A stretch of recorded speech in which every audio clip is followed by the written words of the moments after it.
बहुत स्वागत है आपका डेली 24 भारत में। मैं हूं आपके साथ अनीता शर्मा। पीएम मोदी का मिशन बंगाल। जी हां, पश्चिम बंगाल और असम में अगले साल चुनाव होना है। बीजेपी दोनों राज्यों में जोरों शोरों से जुटी हुई है। पार्टी जो है वो असम में किला बचाने के लिए रूपरेखा बनाने में लगी हुई है, जबकि पश्चिम बंगाल में 15 साल से काबिज ममता सरकार को हटाने की जद्दोजहद कर रही है। साल 2026 के चुनाव से पहले पीएम मोदी भी इन राज्यों के खूब दौरे कर रहे हैं और एक बार फिर से पीएम मोदी इन दोनों राज्यों में 2 दिवसीय दौरे पर हैं। पीएम मोदी आज पश्चिम बंगाल और असम के 2 दिनों के दौरे पर हैं और इससे पहले उन्होंने बंगाल की ममता सरकार पर जमकर निशाना साधा है। प्रधानमंत्री नरेंद्र मोदी इस दौरान दौरे पर हैं और जब पश्चिम बंगाल में एसआईआर को लेकर सियासी घमासान मचा हुआ है और इस दौरान ये दौरा बेहद ही खास माना जा रहा है।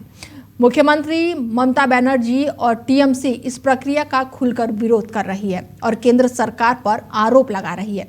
और ऐसे में सवाल उठता है कि क्या पीएम मोदी बंगाल की रैली से ममता सरकार पर सीधा हमला करेंगे और क्या मिशन बंगाल की आज औपचारिक शुरुआत होगी। बता दें कि पीएम मोदी ने सोशल मीडिया प्लेटफॉर्म एक्स पर लिखा है कि पश्चिम बंगाल के लोगों को केंद्र सरकार की कई स्कीमों का फायदा मिल रहा है, लेकिन वो टीएमसी के कुशासन से परेशान है। पीएम मोदी ने लिखा है कि बंगाल में टीएमसी की जनता से लूटपाट और साथ ही डराने धमकाने की सारी हदें पार हो गई है। इसीलिए आज बीजेपी ही लोगों की एकमात्र उम्मीद है। ऐसे में आज का जो दौरा है वो बेहद ही खास माना जा रहा है, क्योंकि 6 महीने में 5वीं बार प्रधानमंत्री नरेंद्र मोदी का ये दौरा है और पश्चिम बंगाल के मिशन बंगाल भी कह सकते हैं, क्योंकि ममता के गढ़ में आज पीएम मोदी की हुंकार है। और ऐसे में कई सवाल उठ रहे हैं कि मिशन बंगाल बीजेपी की तैयारी। बड़ी जानकारी आपको दे दें कि दौरे को लेकर पीएम मोदी का बंगाल दौरा है और ऐसे में कई सवाल भी उठ रहे हैं कि क्या बंगाल में एसआईआर पर सियासी घमासान मचा हुआ है। ममता बनर्जी बनाम केंद्र सरकार दौरे को लेकर कई तरह के सवाल उठ रहे हैं और ये दौरा बेहद ही खास माना जा रहा है। विधानसभा चुनाव से पहले सियासी संदेश देने का ये दौरा माना जा रहा है और मिशन बंगाल पर बीजेपी पूरी तरह से तैयारी कर चुकी है और 2026 में चुनाव होने वाले हैं और ऐसे में दौरा है प्रधानमंत्री नरेंद्र मोदी का और इसको लेकर ये दौरा बेहद ही खास माना जा रहा है। बता दें कि एसआईआर के बीच प्रधानमंत्री नरेंद्र मोदी का ये दौरा है, तो वहीं टीएमसी भी है वो पूरी तरह से तैयारियों में जुटी हुई है। ममता के गढ़ में आज प्रधानमंत्री नरेंद्र मोदी का मिशन बंगाल है और ऐसे में कई तरह की तैयारियां चल रही हैं। बेहद ही खास दौरा माना जा रहा है और ऐसे में कहा जा रहा है कि प्रधानमंत्री नरेंद्र मोदी का ये जो दौरा है चुनावी शंखनाद है। कई तरह के सवाल उठ रहे हैं और एसआईआर के बीच प्रधानमंत्री नरेंद्र मोदी का पहुंचना और जनता को संबोधित करना ये बेहद ही खास माना जा रहा है। बड़ी जानकारी आपको दे दें कि आज प्रधानमंत्री नरेंद्र मोदी का पश्चिम बंगाल का दौरा है बेहद ही खास माना जा रहा है, क्योंकि ममता के गढ़ में एक बार फिर से मोदी सरकार और पीएम मोदी गरजने वाले हैं। बड़ी जानकारी आपको दे दें कि पश्चिम बंगाल और असम में अगले साल चुनाव होने वाले हैं और बीजेपी जो है वो दोनों राज्यों में जोरों शोरों से जुटी हुई है।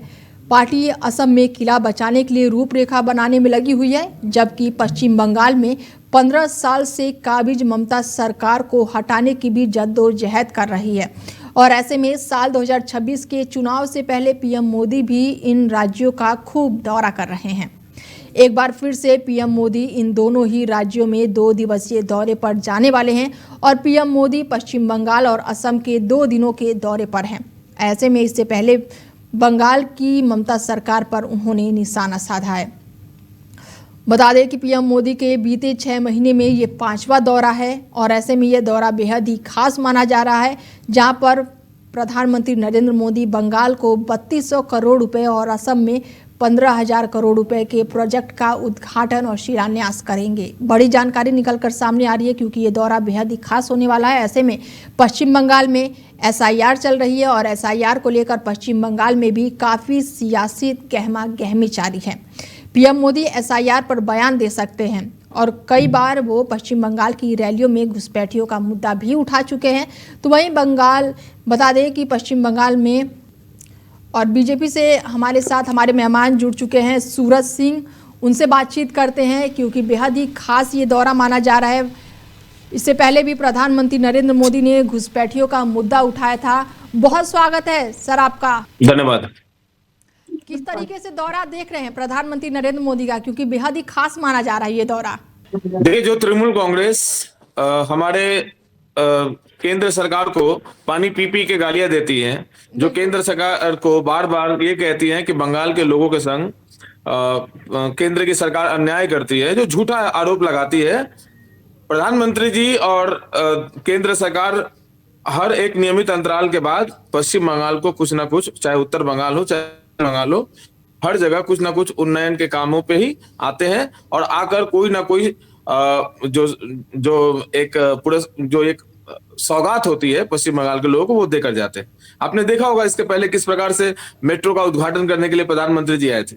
इसके अलावा जो उत्तर बंगाल में जो प्रोजेक्ट्स चल रहे हैं, जो एम्स कल्याणी जो अभी बनकर तैयार हो चुका है, जिसका जो अभी सुचारू रूप से अभी वो स्टार्ट भी हो गया, चालू भी हो गया लोगों के लिए, तो बंगाल के लोगों के लिए जितना केंद्र सरकार कर रही है, शायद इस चीज को पश्चिम बंगाल की सरकार जो है इसको एक्सेप्ट नहीं करती है और लोगों को भ्रमित करती है। तो प्रधानमंत्री को लोग देखना चाहते हैं, सुनना चाहते हैं। प्रधानमंत्री को इस पश्चिम बंगाल से लोकसभा के चुनाव में लगभग 2 करोड़ 31 वोट मिले हैं। तो पश्चिम बंगाल की 2 करोड़ 31 लाख लोग जो है प्रधानमंत्री जी को अपना नेता मानते हैं। तो उनके आने को लेकर पश्चिम बंगाल के लोग तो बहुत खुश हैं, तृणमूल खुश नहीं है, ये अलग बात है। बिल्कुल, यहाँ पर टीएमसी बिल्कुल खुश नहीं है उनके दौरे को लेकर। ऐसे में एसआईआर चल रही है और इस दौरान ये दौरा है जो कि बेहद ही खास माना जा रहा है। कहा जा रहा है कि प्रधानमंत्री नरेंद्र मोदी ममता सरकार को घेरेंगे एसआईआर को लेके। देखिए, एसआईआर में जो 58 लाख लोगों के नाम कटे हैं, बिल्कुल, इन 58 लाख लोगों का जो डेटा है, ये डेटा जो है यही था इनका चोरी का मुख्य जो वो कारण था। मरे हुए लोगों का जो लोग डेथ वोटर्स हैं, आप लोग सुनते होंगे कभी कभी कि 98% वोट हो गया, जो कि संभव नहीं है। 98% 99% वोट हो रहा, कहीं कहीं की तो 120% वोट हो गया, मतलब जितने वोटर्स है उससे भी ज्यादा वोट गिर गया। तो इस तरह की स्थितियां पश्चिम बंगाल में आप लोग आए दिन सुनते होंगे। यहाँ होता क्या है, यहाँ पे जो लोग डेथ कर गए या जो लोग लेफ्ट कर गए हैं, जो लोग नहीं रहते हैं यहाँ पर, उनका भी वोट ये लोग पश्चिम बंगाल में हर एक बूथ में 70-80 वोट ऐसा होता है। और इतने अप्रवासी हैं, ममता दीदी है वो तो बिल्कुल मानने को तैयार नहीं है, सड़कों पर उतर गई है। नहीं, देखिए, वो उनका नेचर है, वो करती है उस प्रकार से। उनको मुसलमानों को तो दिखाना पड़ेगा ना। वक्फ बोर्ड के आंदोलन के समय उन्होंने मुर्शिदाबाद में करने दिया कत्लेआम। हर गोविंद दास और चंदन दास का खून किया गया। धुलियान में गांव के गांव जलाए गए। लोग नदी से नाव से पार कर अपने जान को बचाने के लिए झारखंड गए, दूसरे राज्य में गए, दूसरे जिलों में गए। पश्चिम बंगाल की सरकार को इसे सूट करता है। वो तो कहती ही है कि हमें काफिरों के खिलाफ लड़ना है। उनके तो मंत्री कहते ही हैं कि हम यहाँ पर उर्दू भाषी जो है, यहाँ पर हम लोग मेजोरिटी में होंगे और एक दिन इंशाअल्लाह यहाँ पर हमारी हुकूमत होगी। तो इस तरह की बातें तो कहती हैं, ये तो उनका हिडन पॉलिसी है। लेकिन जहां 1 करोड़ 90 लाख लोगों को नोटिस दिया गया, ये बहुत महत्वपूर्ण है। 1 करोड़ 90 जिन वोटर्स को जो नोटिस भेजा जाएगा, जिनका नाम जो है वो नहीं है इस लिस्ट में, उनमें से कितने लोग प्रमाणित कर पाएंगे कि वो इस पश्चिम बंगाल के, इस देश के नागरिक हैं, इस पे संदेह है। देखा जाएगा इसमें, ये बहुत महत्वपूर्ण होगा, क्योंकि 58 लाख जो नाम कटे हैं, ये 58 लाख तो डबल एंट्री वाले थे, जो लोग डेथ कर गए थे उनका नाम था। बट ये जो 1 करोड़ 90 लाख जो नाम है, यहाँ पर ध्यान देना होगा कि यहाँ पर ये पश्चिम बंगाल, अभी देखा होगा आपने कुछ दिन पहले, अभी परसों की घटना है, एक हमारे यहाँ राजेरहाट में, न्यू टाउन में एक बस्ती है जहाँ पूरे बांग्लादेशी भर्ती है। वहां पे बांग्लादेशी मुसलमान, वो पूरा का पूरा बस्ती जला दिया गया और वहां पे बोला जा रहा है कि सारा डॉक्यूमेंट्स जल गया। इस तरह की चीजें हो रही हैं यहाँ पर कि डॉक्यूमेंट्स जल गया तो फिर हम कैसे दिखाएंगे, हमारे पास नोटिस भी आएगा तो हम क्या करेंगे। तो पश्चिम बंगाल की सरकार अपना हाथ पांव मार रही है, लेकिन चुनाव आयोग जो काम कर रही है, हम भी उस पर नजर बनाए हुए हैं। हमारी नजर भी है, जहां जहां कमियां होती है हमारे नेता जाते हैं और चुनाव आयोग के पास में अपनी शिकायत भी दर्ज कराते हैं। उम्मीद है कि एसआईआर से पश्चिम बंगाल की समस्या जो घुसपैठ की है वो कुछ कम होगी, पूरे तरीके से समाप्त तो नहीं होगी, क्योंकि यहाँ घुसपैठ सीपीएम के समय से शुरू था। 34 साल सीपीएम के समय में यहाँ पर बस्तियां बसाई गई। ज्योति नगर के नाम से काशीपुर में एक बस्ती है, सरमंगला मंदिर के पास में, जहां पर पूरे बांग्लादेशी घुसपैठिए भर्ती हैं। ऐसे ऐसे बस्तियां जो हैं, ये सीपीएम के समय में बहुत सारे बसाए गए और उनका नाम वोटर लिस्ट में 2002 के पहले से है यहाँ पर। तो आप बताइए, जिनका नाम 2002 के पहले से नाम है, तो उनको तो एसआईआर में कोई डरने की आवश्यकता नहीं है। तो ये लोग तो यहाँ पर आके परमानेंट सिटीजन बन चुके हैं। बांग्लादेश से जो मुसलमान जो घुसपैठिए जो हैं, वो आके 2002 के पहले से स्टैब्लिश हो चुके हैं। जो नाम अभी है वो भी नाम कटने चाहिए, लेकिन पहले से भी समस्याएं पहले से जुड़ी हुई है। एसआईआर से काम नहीं चलेगा, एनआरसी का यहाँ पे जरूरत है, एनआरसी करना।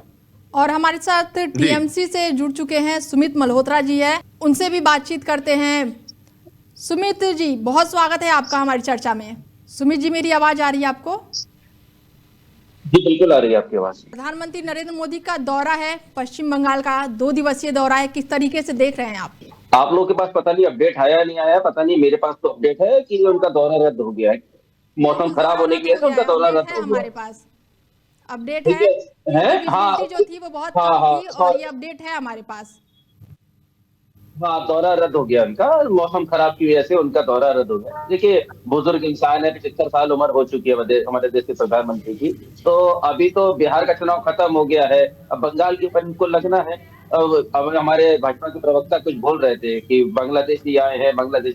भाई, बिहार के अंदर कितना बांग्लादेशी है, कुछ जानकारी आप हमें मीडिया के माध्यम से बताइए। कितने लोग बांग्लादेशी वहां पे पकड़े गए हैं, क्या लिस्ट है, कोई डाटा है आपके पास? आप लोगों ने खूब चिल्लाया बांग्लादेशी बांग्लादेशी घुसपैठिया, कितना घुसपैठिया आया है बिहार में? कितना घुसपैठिया पकड़ा? एक भी नहीं निकला घुसपैठिया, एक भी घुसपैठिया नहीं निकला पाई। इन्होंने कितना प्रोपेगेंडा करा चुनाव से पहले। तो अगर घुसपैठिया नहीं है तो एसआईआर होने दीजिए ना सुमित जी। अगर घुसपैठिया नहीं है, बाहर के लोग नहीं है, तो आराम से चलने दीजिए एसआईआर, कोई दिक्कत नहीं है। अरे हम कहाँ मना कर रहे हैं, एसआईआर हो तो रहा है। एसआईआर के लिए हम कहाँ मना कर रहे हैं? एसआईआर मत करिए, एसआईआर करिए, पर एसआईआर की आड़ में आप जिस तरीके का खेल खेलना चाहते हैं, हम उसको उसके लिए आगे कर रहे हैं, उसके लिए रोक रहे हैं।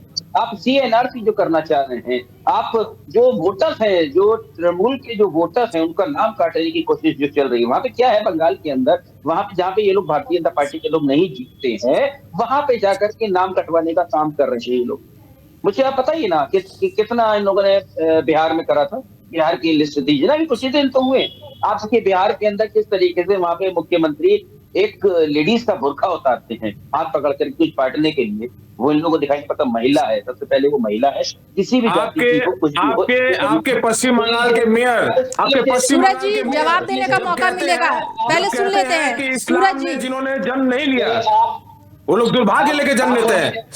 आपको आराम से बहुत नॉर्मल डिस्कशन हो रहा है, सवाल और जवाब दोनों लेंगे हम। सूरज जी, पहले सवाल सुन लेते हैं, जवाब फिर आप दीजिएगा। सुना है?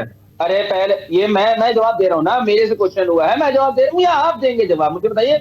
भारतीय जनता पार्टी की यही दिक्कत है कि प्रवक्ता इस समय केवल और केवल चिल्लाने का काम करते, लोगों को रोकने का काम करते कि आप बोलते रहिए, बस कुछ भी बोलते रहिए। बेपर सर पैर की बातें करना चालू कर देते हैं, क्योंकि मुद्दों के ऊपर बात करते नहीं है, विकास की बात करते नहीं, केवल हिंदू मुस्लिम मंदिर मस्जिद की बात करते हैं। मुझे पता ही है देश के अंदर कितना विकास करा है आप लोगों का। विकास इस 11 साल के अंदर 9 लाख लोगों ने हिंदुस्तान की नागरिकता छोड़ दी है, यह का विकास है। आइए अब किसानों के ऊपर, 2022 तक किसानों की आय दुगनी कर रहे थे, वो आपसे हुई नहीं। देश के प्रधानमंत्री इस समय इंडिगो एयरलाइंस की आप बात ले लीजिए, विकास हुआ है, ये कितना बढ़िया विकास है, संकट के दौर में गुजर रही है, पर वो देनी किसे है? अडानी ग्रुप को देनी है इंडिगो एयरलाइंस। तो इसलिए कहीं ना कहीं किसी को बर्बाद करा जाता है, जैसे बीएसएनएल को बर्बाद करा गया, सरकारी संस्था को बर्बाद करा गया और जियो को आगे बढ़ाया गया। मतलब सरकारी संस्था बीएसएनएल आज हिंदुस्तान की सबसे नंबर 1 कंपनी थी, उसे बर्बाद करने में देश के प्रधानमंत्री का हाथ था। आप देखिए हमारे देश के प्रधानमंत्री कहते हैं जिस देश का रुपया गिरा हुआ होता है उस देश का प्रधानमंत्री गिरा हुआ होता है, ये देश के प्रधानमंत्री ने कहा। तो देश के प्रधानमंत्री खुद क्या बोल रहे हैं किसी को खुद नहीं मालूम है, उन्हें खुद नहीं मालूम है हम क्या बोल रहे हैं। ठीक है, सवाल हो गया ना सूरज जी, जवाब दीजिए।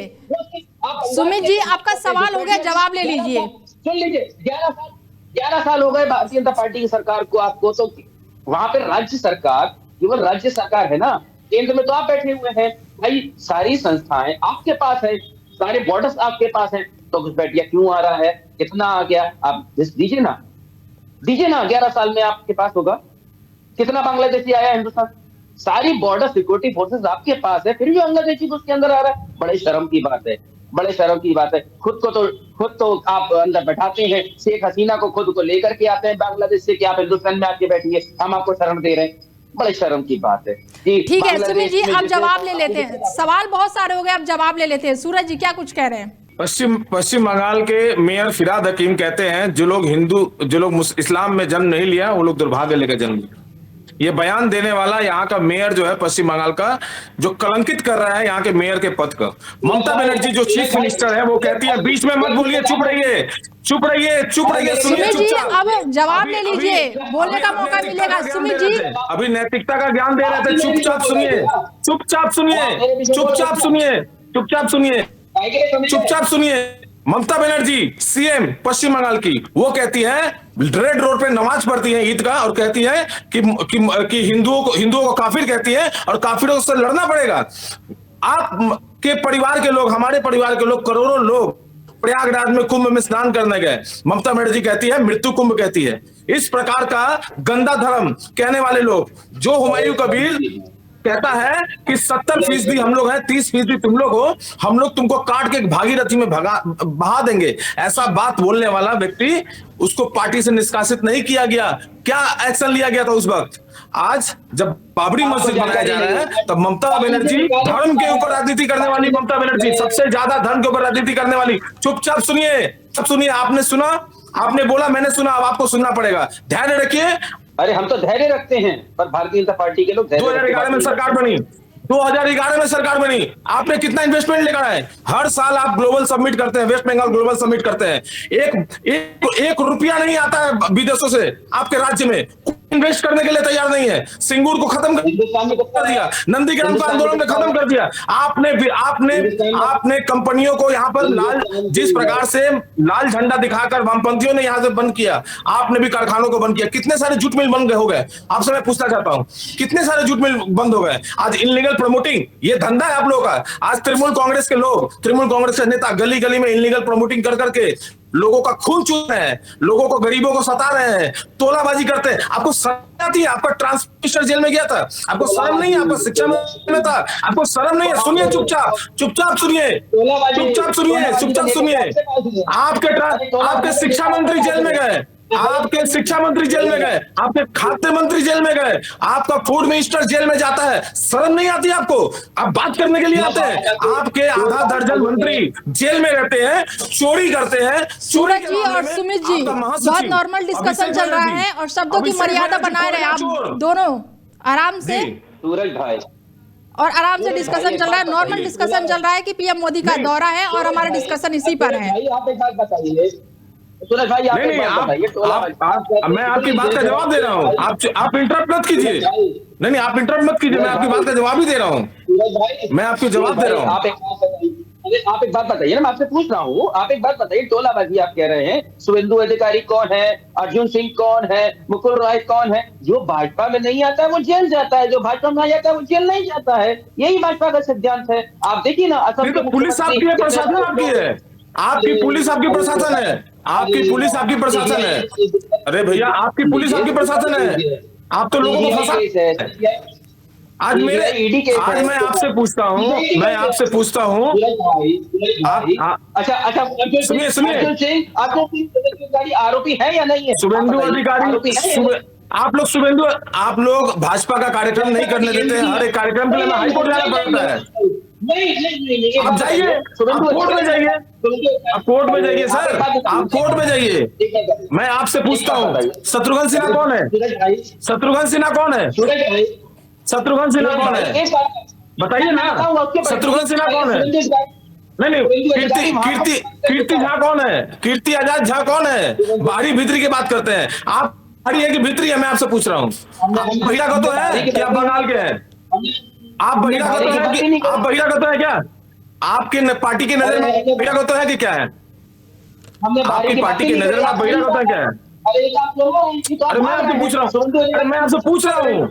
नहीं, आपके पार्टी का, आपकी पार्टी कहती है बहिरागत तो कहती है, आपकी पार्टी कहती है बहिरागत तो।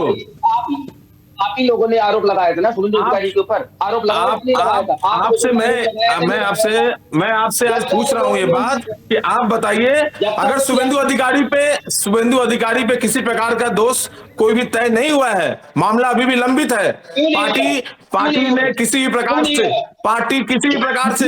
पार्टी ने किसी, सुनिए मेरी बात, मैं आपसे सुनिए मेरी बात, आपने तृणमूल कांग्रेस में जिन लोगों को आप लोग लेकर आए, बाहर से गुजरात से एमपी बनाया, वो बहिरागत तो है कि कौन है?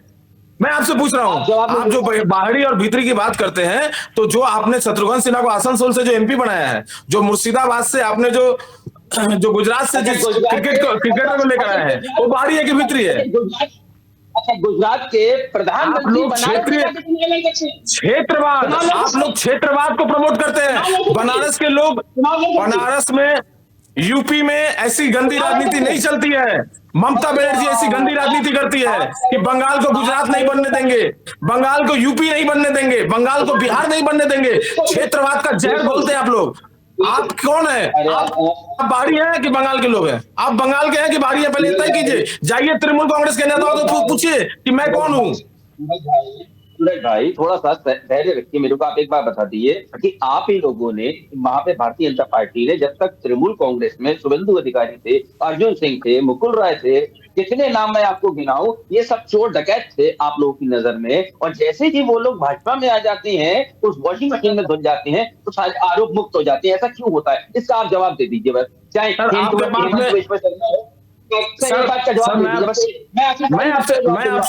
मैं आपसे एक बात पूछता हूँ, इस देश में न्याय व्यवस्था है, कानून है, न्याय व्यवस्था है? नहीं है। व्यवस्था तय करे कि कौन दोषी है कौन दोषी नहीं है। आपके नेता जेल जाते हैं, आप उनके खिलाफ में कोई स्टैंड नहीं लेते। पार्थो चटर्जी को लेकर क्या स्टैंड है? मैं आपसे पूछ रहा हूँ, पार्थो चटर्जी को लेकर क्या स्टैंड है?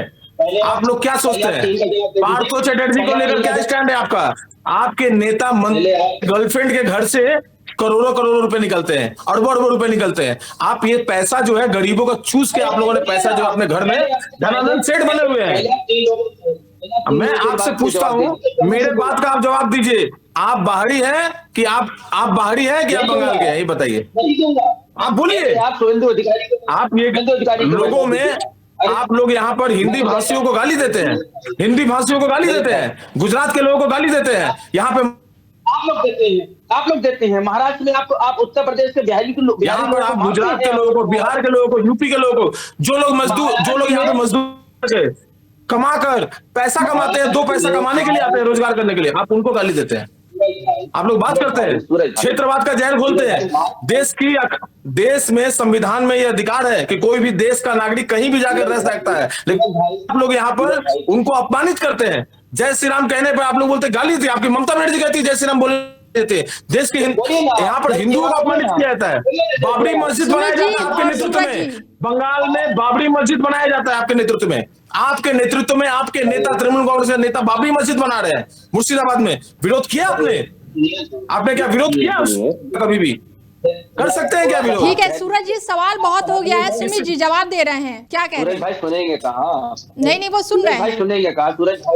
सूरज भाई को केवल बात को काटने का चाहिए। मैं तो इनसे केवल एक ये पूछा था कि मुझे बताइए, मैं बंगाल की ही समस्या उठा रहा हूँ। जब तक शुभेंदु अधिकारी जी भाई विपक्ष के नेता हैं, सम्मानित हैं, जब तक वो तृणमूल कांग्रेस में रहते हैं तब तक तो वो माननीय सम्माननीय रहते हैं और क्या नाम है, आरोपी रहते हैं। गलत बोल गया मैं, गलत थोड़ा सा कह गया कि जब तक तो वो आरोपी रहते हैं, तोलाबाजी करते हैं और बदमाश हैं, गुंडे हैं। और जैसे ही वो भारतीय जनता पार्टी में आ जाते हैं, बिल्कुल निष्पक्ष हो जाते हैं, सफेद कॉलर की तरह एकदम साफ हो जाते हैं। ऐसे ही अर्जुन सिंह, ऐसे ही मुकुल राय, कितने नाम मैं गिनाऊं? मुझे एक बात बता दीजिए, 2014 से लेकर के सूरज भाई, 2014 से लेकर के अभी तक भारतीय जनता पार्टी में जितने नेता आए हैं, चाहे कांग्रेस के आए हो, चाहे तृणमूल कांग्रेस के आए हो, किसी भी पार्टी के आए हो, कितने लोगों के ऊपर कार्रवाई हो गई है। जब तक वो विपक्ष में होते तब तक तो आप कार्रवाई करते हैं, आप लोग सब उन्हें आरोपी बता देते हैं। यही तो समस्या है। आज सीबीआई ईडी निष्पक्ष होकर के काम नहीं कर रही है। और इसका उदाहरण मैं आपको दे दूं, इसका उदाहरण अभी मिला है वोट चोरी का। बिहार के अंदर जीतनराम मांझी ने खोला है, थोड़ा सा सुन लीजिएगा वो कि वोट चोरी के ऊपर उन्होंने क्या बोला है। आपके कैबिनेट के वो हैं और पूर्व मुख्यमंत्री आपके सहयोगी भी हैं, तो वो खोल रहे हैं आप लोगों की राज वहां पे बिहार के अंदर वोट चोरी का। जिस तरीके से आप लोग वोट चोरी करके आप लोग सरकार बनाते हैं, उन्होंने राज खोला है, इसके ऊपर हो गया थोड़ा सा सर, आप बताइएगा, हो गया बताइएगा। हो गया सर, आपका आपका हो गया, आपका हो गया। नहीं, आपका आप बता नहीं पाएंगे आपने ना। बोल लिया। तो ठीक है सुमित जी, आपने बोल जवाब लिया तो ना। ले लीजिए। आपने बोल लिया। सुमित जी, सुरेश भाई, अगर बीजेपी में जाते जी। ही सारे जो नेता है वो पाक साफ हो जा रहे हैं तो जवाब ले लीजिए। वो बोल तो रहे हैं कि आप कानून के पास जाइए, वोट जाइए, कचहरी जाइए, कोर्ट में जाइए, मैं तो पुलिस के जवाब पास जाइए, तमाम मुद्दे हैं, तो जवाब तो ले लीजिए। बोलिए बोलिए। मैं जवाब दे रहा हूँ। मैंने इसके पहले भी बोला, मैं फिर से बोल रहा हूँ, कानूनी लड़ाई कोर्ट में चल रही है, केसेस चल रहे हैं। आपको जो भी करना है आप कोर्ट में जाइए, आप उनको दोषी प्रमाणित करिए अगर आपके पास में प्रमाण है तो। पार्टी का स्टैंड क्लियर है। पार्टी में कोई भी व्यक्ति, कोई भी ऐसा व्यक्ति जिसके ऊपर में दोष आरोपित हो चुके हैं, ऐसे व्यक्ति को पार्टी कभी भी अपने संग में लेकर नहीं चलेगी। ये पार्टी का स्टैंड है। भारतीय जनता पार्टी में कोई भी व्यक्ति आप उठा लीजिए, हम पार्टी से बड़ा हम किसी को नहीं मानते, व्यक्ति को नहीं मानते। हमारी पार्टी का क्लियर स्टैंड है। क्या शुभेंदु अधिकारी पे सिंह के ऊपर में अब आप सुन नहीं रहे, आपको जवाब से संतुष्टि नहीं, आपको जवाब मिल गया, लेकिन इसके बावजूद आपको एक ही बात को रिपीट करना है। मैं आपसे अब सवाल करता हूं, आप शांतिपूर्ण तरीके से सुनिए। मैं आपसे सवाल पूछूं, आप तृणमूल कांग्रेस करते हैं, तृणमूल कांग्रेस के प्रतिनिधि बन के बैठे हैं, आप बाहरी हैं कि आप बंगाल के हैं, ये बताइए। मैं बंगाली हूँ, आप बंगाली हैं। बंगाल में, बताइए। आपकी नजर में जो यहाँ पर लाखों की संख्या में जो लोग रहते हैं, जो लोग जिनका मदर टंग बंगाली नहीं है, या जो बिहार, यूपी से, झारखंड से आए हुए हैं, या गुजरात से, चाहे राजस्थान से आए हुए हैं, जो सालों साल यहाँ पर रह रहे हैं, 50 साल से 100 साल से रह रहे हैं जो यहाँ पर, वो लोग आपकी नजर में कौन है? क्या उनको जो बेइज्जत किया जाता है आपकी पार्टी की तरफ से, आपकी पार्टी जो उनको बेइज्जत करती है, ये कौन सी है आपकी पार्टी? ये कौन सा रीजनल मेंटेलिटी है कि भाषा के नाम पे, क्षेत्र के नाम पे, राज्य के नाम पे जो आप जहर उगलते हैं, ये क्यों करते हैं आप लोग? इसका जवाब दीजिए, मैं आपसे पूछ रहा हूँ। बिल्कुल मैं आपको जवाब दूंगा। जिस तरीके से आप लोग महाराष्ट्र के अंदर, आप ही की पार्टी है ना सुरेश भाई, महाराष्ट्र में है, बिल्कुल है ना, महाराष्ट्र में भारतीय जनता पार्टी की आप अपनी बात बोलिए, अपनी बात बोलिए। ठीक है सुमित जी और सूरज जी, समय नहीं है मेरे पास, बहुत ज्यादा सवाल जवाब हो गया, जवाब दे भी नहीं सकते हैं। सवाल जवाब बहुत हो गया। एक सवाल मेरा और है बनाइए सुमित जी और सूरज जी, सवाल जवाब बहुत हो गया। तो प्रधानमंत्री नरेंद्र मोदी का दौरा है, वर्चुअली उद्घाटन करेंगे, बातचीत भी करेंगे, संबोधन भी करेंगे, तो क्या अब ये मान सकते हैं कि मिशन बंगाल का बिगुल फूंक चुका है चुनाव को लेकर? बस छोटा छोटा जवाब दीजिएगा, बहुत समय नहीं है मेरे पास। देखिए, जिस तरीके से बिगुल फूंक चुका है, ये तो चुनाव तैयारी हो गई थी। जिस समय बिहार चुनाव खत्म हुआ था, तभी वहां पे भारतीय जनता पार्टी ने कहा था कि अब तो हमारा अगला टारगेट बंगाल है, तो हम तो तैयार बैठे हैं, आप चुनाव आज करा लीजिए। हम लोग पूरी तरीके से तैयार बैठे हैं चुनाव कराने के लिए। माननीय देश के प्रधानमंत्री, एक बार इस देश के प्रधानमंत्री का इतना बड़ा डंका बज रहा पूरे देश में, हम तो खुद कहेंगे कि इस बार चुनाव माननीय देश के प्रधानमंत्री माइक से संबोधन करें पूरी जनता को कि इस बार का चुनाव बैलेट पेपर पे हम लोग कराने जा रहे हैं, हमें बड़ी खुशी होगी। ईवीएम हटा करके एक बार आप बैलेट पेपर पे चुनाव कराइए, हम आपके संग में हैं। हम देखें कि देश के प्रधानमंत्री का डंका कितना बज रहा है। ठीक है, सूरज जी से जवाब ले लेते हैं। सुमित जी, सूरज जी से जवाब लेते हैं। देखिए, प्रधानमंत्री नियमित अंतराल में आते हैं पश्चिम बंगाल में, और पश्चिम बंगाल के लोगों को बहुत उनसे प्रेम भी है, और 2,31,00,000 वोट प्रधानमंत्री जी को इसी पश्चिम बंगाल से मिला है।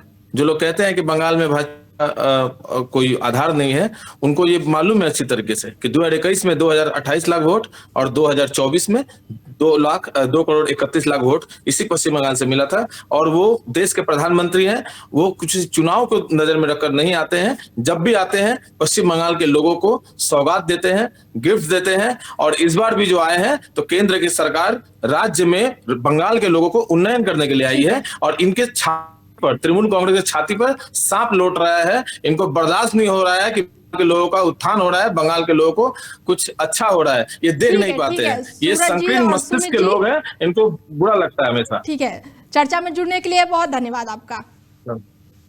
धन्यवाद। बता दें कि पश्चिम बंगाल में एसआईआर की प्रक्रिया चल रही है, और इस प्रक्रिया के जरिए आयोग मतदाताओं के नाम जो है वो मतदाता सूची से बाहर करना है और इसमें बांग्लादेशी घुसपैठियों की मतदाता सूची के नाम पर भी बाहर करने को लेकर माना जा रहा है। ऐसे में एसआईआर प्रक्रिया के बीच पश्चिम बंगाल में प्रधानमंत्री नरेंद्र मोदी का ये दौरा बेहद ही खास माना जा रहा है। ऐसे में अपडेट अब ये निकल कर आ रही है कि वो वर्चुअली उद्घाटन करेंगे, रैली करेंगे। बड़ी जानकारी निकल कर सामने आ रही है कि पीएम मोदी का बंगाल दौरा जो है वो स्थगित हो गया है। बड़ी जानकारी आपको बता दें कि कोलकाता एयरपोर्ट से वर्चुअली रैली को करेंगे संबोधित। बड़ी जानकारी आपको बता दें कि पीएम मोदी वर्चुअली रैली को करेंगे संबोधित। बड़ी जानकारी निकलकर सामने आ रही है और ताहिरपुर में पीएम मोदी का हेलीकॉप्टर नहीं कर सका लैंड। बड़ी जानकारी आपको दे दें कि कम विजिबिलिटी के कारण हेलीकॉप्टर जो है वो लैंड नहीं हुआ है और ऐसे में हेलीकॉप्टर वापस कोलकाता एयरपोर्ट पर लौट चुका है और अब जो वर्चुअली वो उद्घाटन करेंगे। और ऐसे में ये जो रैली थी बेहद ही खास मानी जा रही थी। फिलहाल विजिबिलिटी के कम होने की वजह से ये रैली रद्द कर दी गई है और अब जो है वो वर्चुअली उद्घाटन करेंगे और लोगों को संबोधित करेंगे। फिलहाल इस खास पेशकश में मेरे साथ इतना ही। बने रहिए आप हमारे साथ और देखते रहिए डेली 24 भारत। नमस्कार।